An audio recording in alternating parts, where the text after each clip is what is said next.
diferença ali de primeiro e segundo tempo, porque foi no segundo tempo que o Fluminense consegue marcar os seus 3 gols, né? Então, posse de bola, 56-44, é até mais do que no segundo tempo, né? Em relação à posse de bola. Produtiva, né?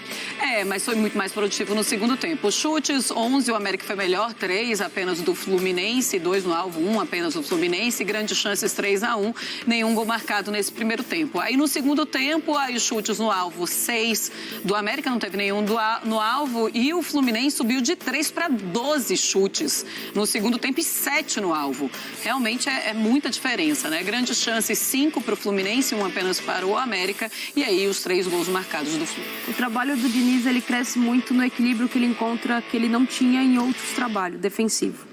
Ele conseguiu hoje, com a saída de bola, com a qualidade que tem seus jogadores, dar um equilíbrio que pouco ele conseguiu nos clubes que ele tinha passado antes do Fluminense nessa temporada. Final da temporada passada ainda tinha ali, patinava um pouco em alguns jogos, agora ele consegue deixar um equilíbrio muito maior. É um time muito mais equilibrado, é um time que dá a ele, oferece a ele uma qualidade técnica que ele precisa para a ideia de jogo dele. E o Fluminense está respondendo dentro de campo. Foi uma grande partida do Fluminense, os 45 minutos.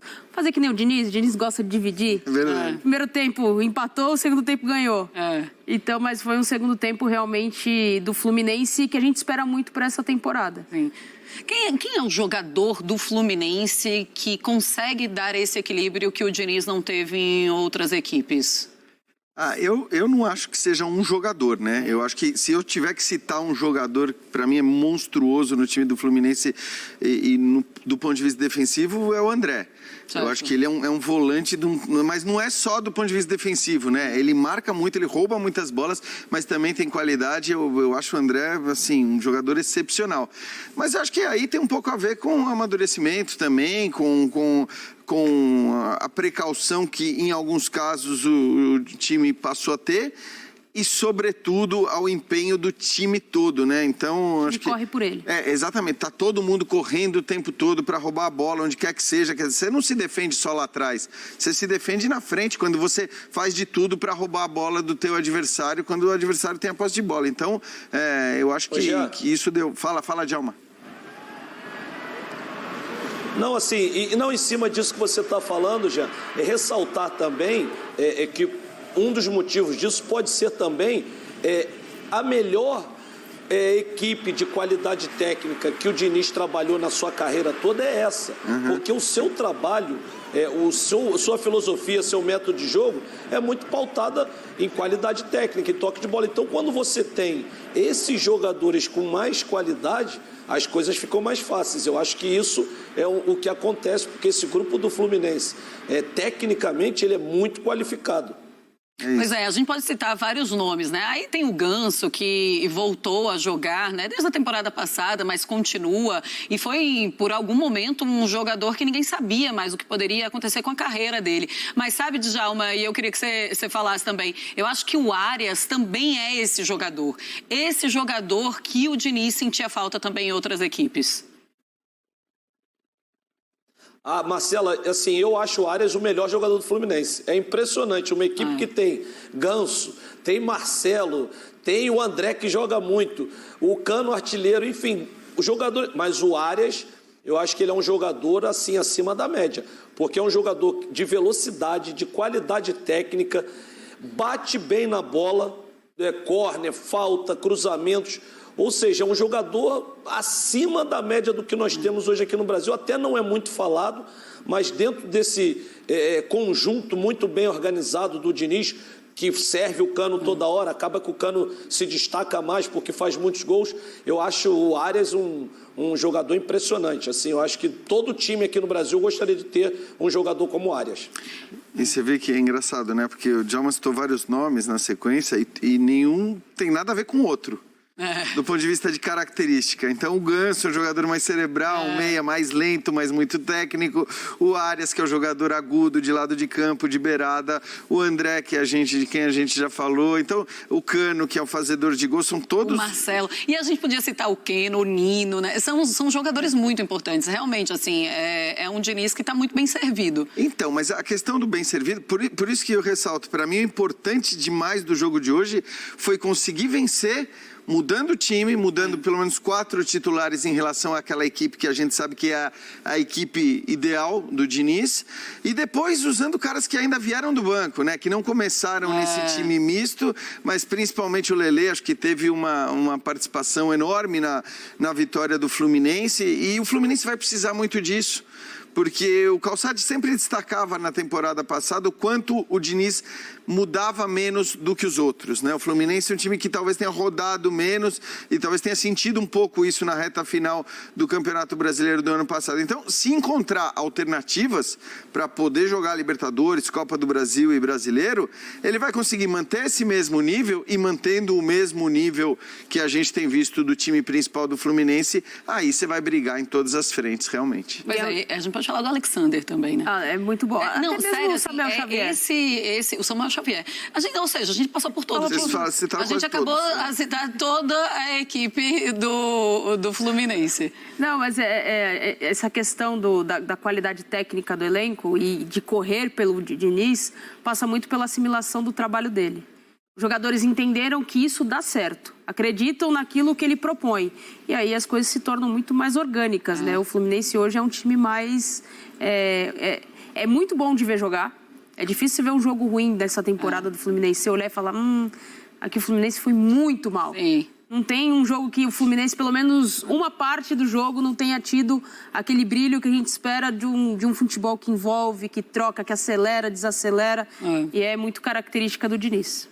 Pois é, e aí tem também o Pirani que entrou, né? E tem o John Kennedy, que a gente já citou aqui, o Djalma já falou também, e que foi autor do segundo gol da partida de hoje. A gente tem números do John Kennedy para mostrar para vocês, fãs de esportes, e a gente fala também um pouquinho sobre isso. Vamos lá, então. Ele, em 90 minutos, fez um gol, né? 3 chutes, ficou ali em segundo no ranking do time. 3 chutes certos também, 6 ações na área rival e 11 duelos vencidos. Você estava falando da importância e da importância do John Kennedy também ter essa boa parte, vai precisar muito dele.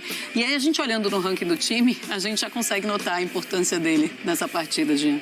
E acho que você falava, né, da confiança quando você citou o Lopes e o Endrick no caso do Palmeiras, e acho que para esse caso a confiança ela é ainda mais importante, porque nós estamos falando de um jogador de apenas 20 anos, sem passagem por grandes clubes do futebol brasileiro. Então ele vem da Ferroviária para vestir diretamente a camisa do Fluminense, né? É algo muito grande, é algo que muitas vezes os jogadores sentem, isso não dá para negar, né? Quantos grandes jogadores a gente já viu atuarem com camisas de times menores, fazendo grandes atuações, e na hora que vestem uma camisa maior, um clube de mais torcida, acabam caindo demais, sentindo a pressão.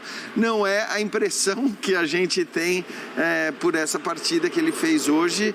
E repito, assim, acho que o Kennedy, e não só ele, né? Acho que você falou do Pirani, você tem o Lima também, que já vem sendo importante, que tem sido uma peça fundamental. O Lelê, que fez o que fez hoje, talvez o grande nome da vitória do Fluminense. Então, vai ser importante demais para o Fluminense fazer com que os jovens entreguem aquilo que o Diniz espera deles. Se assim for, repito, é um time para brigar em todas as frentes. E é o John Kennedy que entra para substituir o Arias, inclusive, viu, Djalma? Ou seja, além disso, ainda tem essa responsabilidade. Vai lá, meu filho, vai substituir o Arias.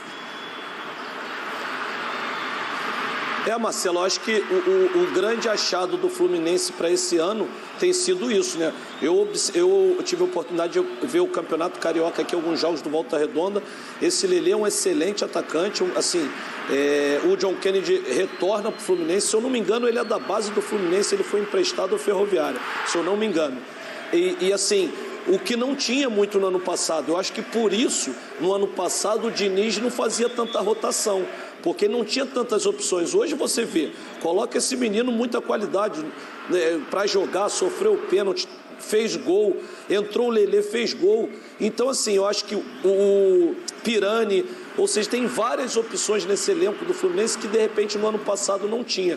Então, isso faz com que o Fluminense se consolide e fique mais forte ainda até porque o Fluminense está em várias competições, né? Não está só disputando o Brasileiro. Então, mais do que necessário, né, aumentar esse grupo, mas com qualidade, com jogadores que, por exemplo, no jogo de hoje, você não tem o melhor jogador, na minha opinião, o Arias, e o John Kennedy e o Lelê jogaram muito bem, como se não tivesse sem o Arias. Então, assim, acho que o Fluminense foi o grande achado dessa temporada, contratar jogadores não para o seu time titular, mas para compor e entrar no decorrer do jogo. Pois é, isso mesmo. É um jogador formado pelo Fluminense que foi emprestado, então, Ferroviária e a Ferroviária aqui de São Paulo e agora volta para o Fluminense, Nath. Jogador importantíssimo, né, para a composição. A gente está falando tanto de um calendário tão ainda mal organizado, né? Muitos jogos, muitas competições, viagens, sabe? A questão da geografia, que também não ajuda muito.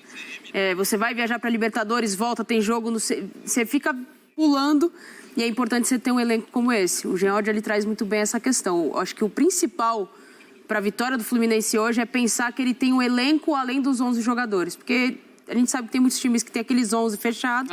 Quando tem que substituir, a coisa não acontece, não roda tanto. No Fluminense aconteceu. Muito bem, a gente vai para mais um intervalo aqui. Bom, pessoal, é isso aí. Já deixa o like, o comentário, se inscreva em nosso canal, ajude aí o nosso canal a crescer. Estamos aí começando, né, mais um canal do Fluminense, trazendo aí as últimas notícias, as últimas informações do seu time do coração Fluminense, que nessa temporada é um dos grandes favoritos a conquistar títulos, né, ao lado do Palmeiras. Não vejo outro time aí para brigar com esses dois, né? Eu acredito que na competição que o Fluminense conseguir focar, ele vai sim brigar para ser campeão nela. Então, será que uma Libertadores seria uma boa? Eu falo isso porque eu não vejo o Fluminense com um elenco grande, né, para poder participar de todas as competições. As três, é muito difícil brigar nas três, né? Principalmente tendo um Brasileirão muito pesado, muito intenso. Vamos ver o que vai acontecer, né? Eu acho que depende muito também do que o clube for sentindo que ele pode fazer em uma competição. Não é assim, vou abandonar tal competição. Ele vai sentir o que ele pode fazer, o que ele pode produzir e acabar assim, deixando sem querer alguma outra competição de lado, colocando ali time reserva, colocando um time B, não dando muita moral, né?